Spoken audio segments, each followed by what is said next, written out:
Welcome to new video. Now these numericals in total physics are very important because they make you understand the concepts of physics as well. So we'll try to find out the solution of certain typical questions from NCERT only. Basically, not all the questions, because some questions are below level, some are higher level. So we'll take some standard questions from the NCERT and the solution will be there. Let's see. पहला question है numerical 1.6 from the electrostatics first chapter. It is given 4 charges are there. उनका corner position बताइए, square के चारों side पर है 10 centimetre पर. 1 microcoulomb को आपने सेंटर ऑफ द स्क्वायर पर रखा है. जरा माइंड में विजुअलाइज कीजिए रखा किस तरह गया हुआ है. ये एक स्क्वायर है, आपके सामने स्क्वायर बना दिया गया, सारे चार्जेस वहां पर रख दिए गए हैं. अब ध्यान दीजिएगा, +2 ऑपोजिट कॉर्नर पे है, -5 माइक्रोकूलम ऑपोजिट साइड पे है. अब इसमें O सेंटर है. अब जो दूरी है, the distance between DB is 10√2, distance DB is 10√2 and OB will be 10/√2, that is 5√2. तो उसकी वजह से अब प्रॉब्लम यह है, जो भी पॉइंट आप you have to find the force में 1 microcoulomb charge. 1 microcoulomb charge is kept at O. So O के ऊपर ये +2 इसको रिपेल करेगा और ये +2 भी इसको रिपेल करेगा. इस +2 ने रिपेल किया, इस +2 ने रिपेल किया. सिमिलरली नेक्स्ट स्टेप पे आप देख सकते हैं कि जो O के साथ C है, ये वाला B चार्ज है, और O के साथ ये वाला D है, दे विल ऑल्सो रिपेल. सारी रिपल्शन एक दूसरे को कैंसिल कर जाती है. सो नेट चार्ज इसके ऊपर 0 है. आपकी जानकारी के लिए, इस टाइप के सिमेट्रिकल डिस्ट्रीब्यूशन में जहां पर भी ऐसे चार्जेस हो, आप सबसे पहले डायगोनली ऑपोजिट को देखिए, बिकॉज दे विल कैंसिल. अगर ये अलग अलग है तो उसकी वजह से एक नेट फोर्स आ जाएगी, उसको हम कैलकुलेट करेंगे. बट फिलहाल इस केस में सारे कैंसिल हो रहे हैं. A is cancelling C, B is cancelling D, hence net force is 0. So we see another question. 2 charges दिए हैं आपको, इट इज बेसिकली डाइपोल बन गया है, +Q -2, 30 सेंटीमीटर अपार्ट है. आपको इलेक्ट्रिकल फील्ड निकालना है मिड पॉइंट के ऊपर, और फिर ये बताना है कि अगर यहां पर एक नेगेटिव चार्ज रख दिया जाए -1.5 × 10⁻⁹ कूलम का, तो what is the force experience. Remember, जब भी हमें फोर्स पूछा जाएगा, इलेक्ट्रिकल फील्ड पूछा जाएगा, we should remember these are vector quantities, we should also talk about the direction. आइए इसको समझते हैं. हमने डायग्राम आपके सामने बना दिया, A और B का, बीच में चार्ज रख दिए. अब AB के बीच का डिस्टेंस 20 सेंटीमीटर दिया हुआ है, तो O बीइंग मिड पॉइंट, सो OA और OB दोनों 10 हो जाएंगे. अब ध्यान दीजिएगा, अगर इलेक्ट्रिकल फील्ड आपको O पर निकालना है, अगर वहां पर आप +1 कूलम चार्ज रखते हैं, तो +3 वाला चार्ज उसको रिपेल करेगा टुवर्ड्स B.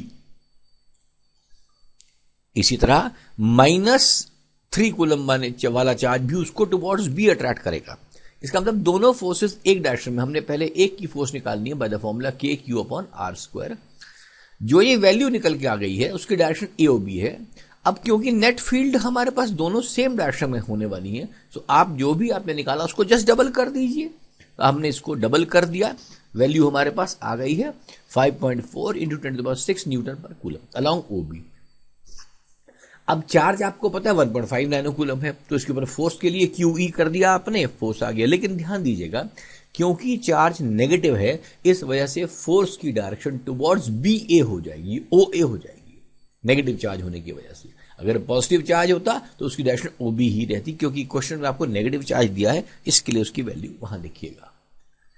एक और क्वेश्चन देखिए जिसमें एक डाइपोल है और उसका मैग्नीट्यूड दिया हुआ आपको डाइपोल मोमेंट का, एंगल दिया हुआ है यूनिफॉर्म इलेक्ट्रिकल फील्ड से, और टॉर्क आपको निकालना है. बिल्कुल सीधा क्वेश्चन है, इसमें कोई भी नई चीज नहीं है. आपको स्ट्रेट अवे फॉर्मूला आपको पता है, टॉर्क का फॉर्मूला PE sin थीटा होता है. तो PE sin थीटा के लिहाज से आपके पास सारी वैल्यूज दे रखी है इसने. P की वैल्यू दी है, E की वैल्यू दी है, sin थीटा की वैल्यू, सब सारी वैल्यू जब सब्स्टिट्यूट कर देंगे आपके पास आंसर आ जाएगा. तो magnitude of dipole is 10⁻⁻⁴ newton metre. It was also straight question. Let's see one more question. अब ये क्वेश्चन थोड़ा समझने वाला है.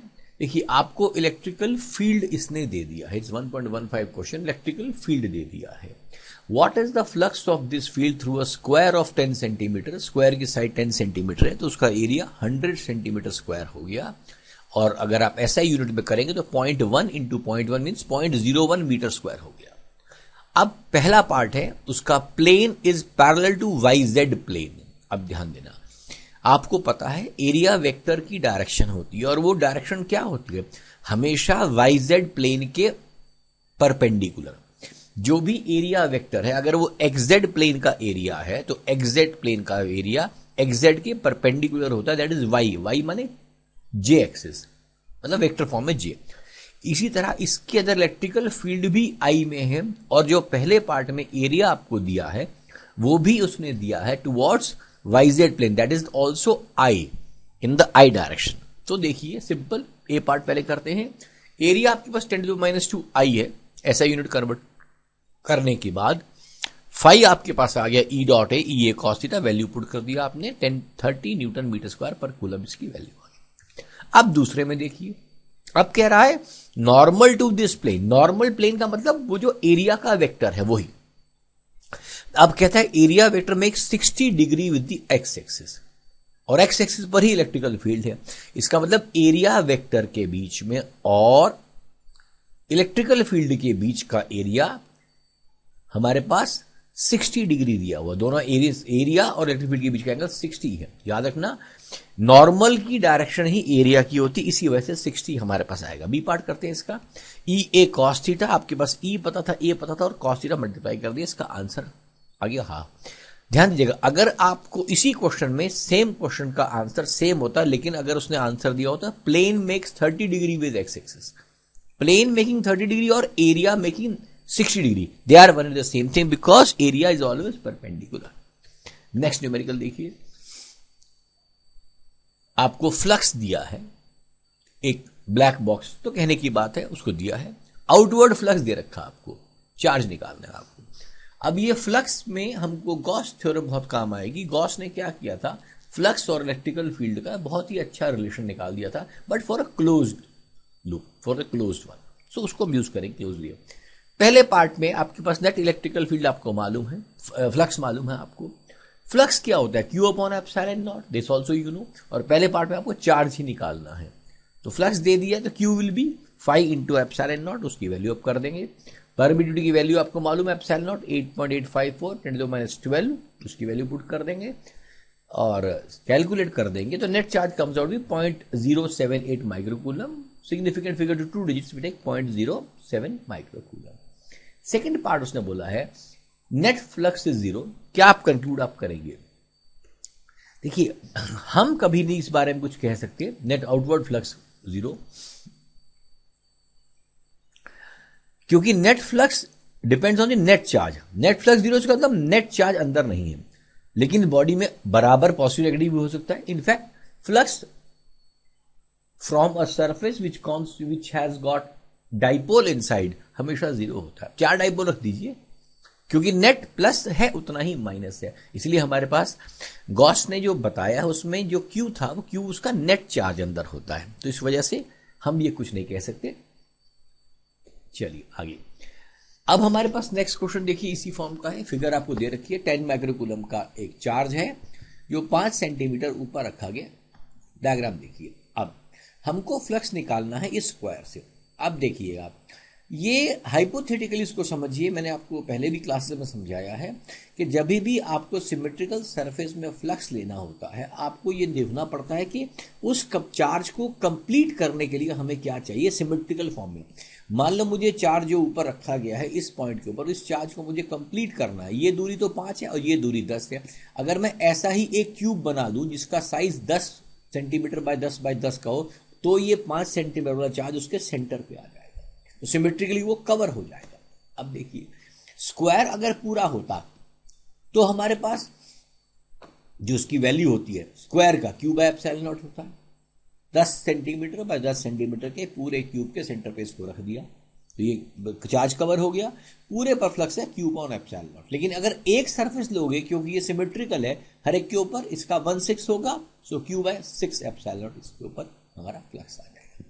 कोई भी ऐसा चार्ज होगा आप उसको सबसे पहले मेंटली सिमेट्रिकली कैसा सरफेस बनाइए, क्योंकि मैंने आपको पहले बताया कि Gaussian surface need not to be a real surface, it could be hypothetical.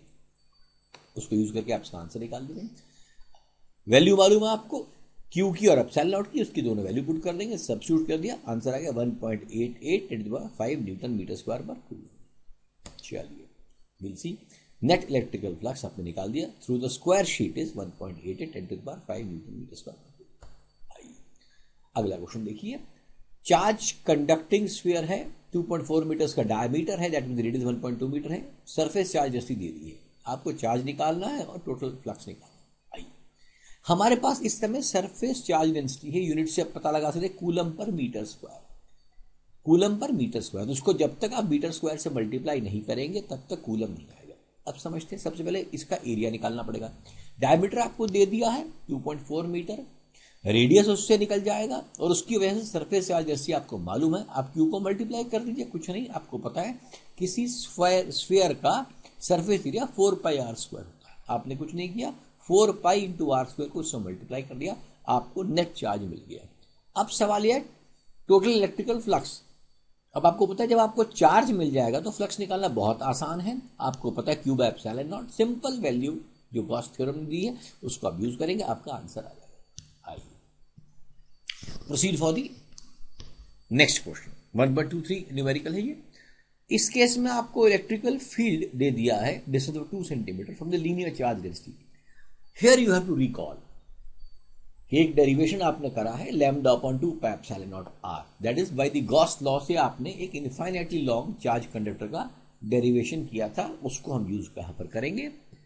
उसमें E की वैल्यू थी λ/2πε0 r। अब क्वेश्चन ये 4πε0 1/4πε0 की वैल्यू 9 × 10⁹ है, इसको मैंने कन्वर्ट कर दिया। तो इलेक्ट्रिकल फील्ड आपको दे रखा है, r दे रखा है, लैम्डा दे रखा है।